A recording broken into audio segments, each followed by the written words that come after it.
एक गांव था रामपुर। गांव के बाहर एक बहुत पुरानी हवेली थी। हवेली इतनी डरावनी थी कि दिन में भी वहां जाने से लोग डरते थे। उसकी टूटी खिड़कियां, काली दीवारें और चारों तरफ फैली खामोशी लोगों के दिल में डर भर देती थीं। गांव वाले कहते थे कि वहां रात में कोई नहीं टिक सकता। जो भी अंदर जाता सुबह या तो पागल हो जाता या फिर उसकी लाश मिलती। गांव का एक लड़का था, कर्ण। वह बहुत घमंडी और निडर बनने की कोशिश करता था। हमेशा लोगों के सामने कहता, भूत वूत कुछ नहीं होता, लोग बस डरपोक हैं। एक दिन चाय की दुकान पर फिर हवेली की बात चल रही थी। एक बूढ़ा आदमी बोला, कल रात फिर हवेली से औरत के रोने की आवाज आई थी। कर्ण हंस पड़ा।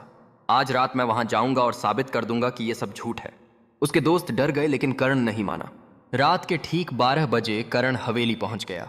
हवेली का बड़ा लोहे का दरवाजा अपने आप चर्रर की आवाज के साथ खुल गया। अंदर हर तरफ धूल जमी थी।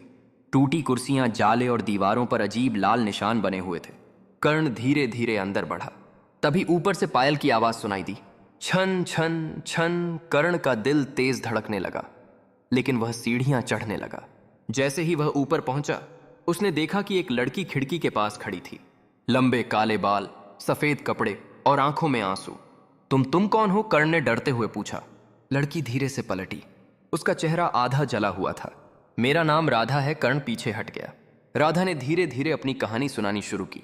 सालों पहले इस हवेली का मालिक मुझसे जबरदस्ती शादी करना चाहता था, लेकिन मैं किसी और से प्यार करती थी। जब मैंने शादी से मना किया तो उसने मुझे इसी कमरे में बंद कर दिया। इतना कहते ही कमरे का दरवाजा अपने आप बंद हो गया। राधा की आवाज भारी हो गई।